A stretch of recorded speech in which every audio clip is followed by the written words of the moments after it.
Queridos, hoje nós vamos pensar um pouquinho sobre a nossa conversa, a nossa comunhão com Deus nos momentos de sofrimento.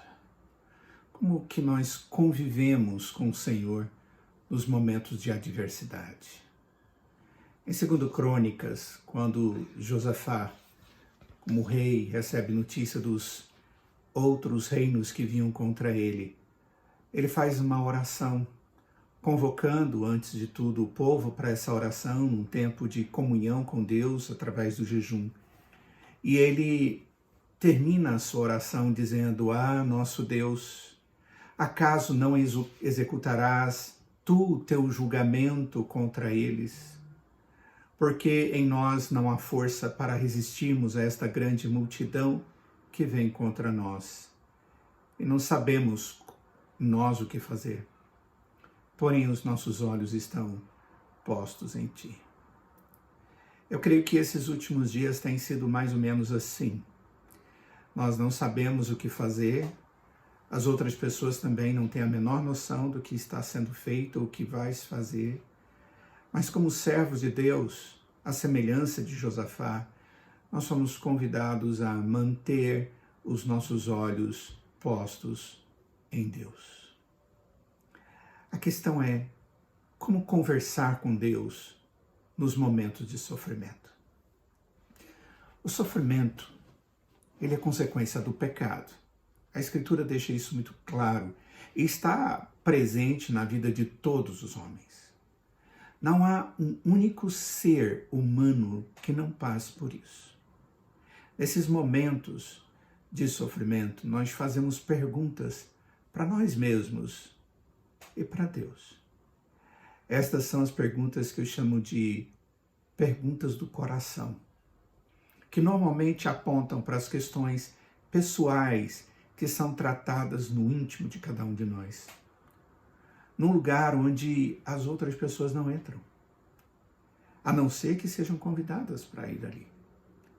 Mas para um verdadeiro cristão, estas perguntas, elas são levadas a Deus naturalmente. Contudo, como nos aproximar diante de Deus nessas situações? O salmista Davi, ele disse no Salmo 10, no verso 1, por que, Senhor, te conservas longe e te escondes nas horas de tribulação?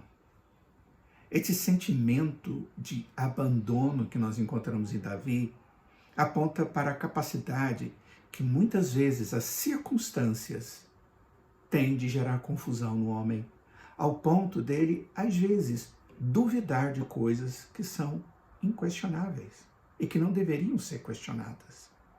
Alguns desses momentos são tão complexos que tiram a esperança, tiram a força, tiram a razão, abalam a fé. Davi estava demonstrando sua ansiedade causada por inimigos, ao ponto de perder a noção da soberania e graça de Deus, que jamais perde sua eficácia e abrangência sobre o seu povo, sobre os eleitos. Apesar dele, Davi, ter uma experiência de comunhão, ter visto a ação de Deus na sua vida e na vida do seu povo, diante dos seus olhos, parece que os seus olhos, a partir daquele momento, ficaram como anuviados, astigmatizados devido ao sofrimento. Sabe, queridos, a graça divina é matéria comum no meio cristão. Falamos disso, repetimos isso, respondemos graças a Deus, com toda a compreensão plena do seu significado, normalmente, invariavelmente, é testada nas provações. Essas difíceis experiências levam o cristão a não somente reafirmar intelectualmente o conceito, o conhecimento do conceito da graça, mas também vivenciar sua esperança em Deus e a graça de Deus. Esse favor de Deus não depende das nossas habilidades, das habilidades humanas, mas da intenção amorosa de Deus para com os seus, para conosco. Temos que nos lembrar que nada, nem circunstância alguma, é maior do que a bondade divina e a sua eficácia. Davi, ao fazer a pergunta para Deus sobre o seu sentimento de abandono, ele não perdeu suas convicções. Ele manteve a esperança e afirmou: o Senhor é Rei eterno, da sua terra somem-se as nações. Tens ouvido, ó Senhor, o desejo dos humildes.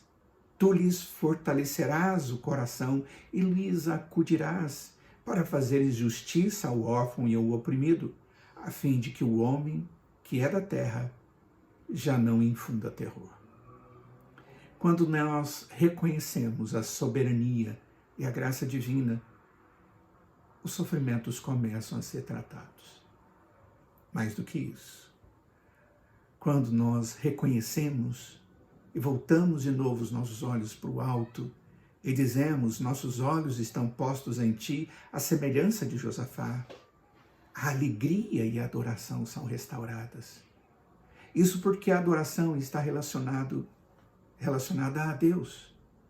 O alvo da adoração e causa da nossa esperança é Deus. Por isso o salmista Davi, no Salmo 28, diz: bendito seja o Senhor, porque me ouviu as vozes súplices. O Senhor é a minha força e o meu escudo, nele o meu coração confia. Nele fui socorrido, por isso o meu coração exulta e com o meu cântico o louvarei. O que nós fazemos diante dos sofrimentos? Nós falamos confiantemente para o Senhor: os meus olhos estão postos em ti. Oremos.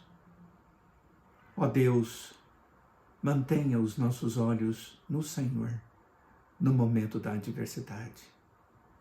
Não permita que o sofrimento seja algo que chame tanta nossa atenção, ao ponto de nos esquecermos de quem o Senhor é, e como o Senhor é poderoso e de como o Senhor nos ama, e de que as suas promessas são verdadeiras.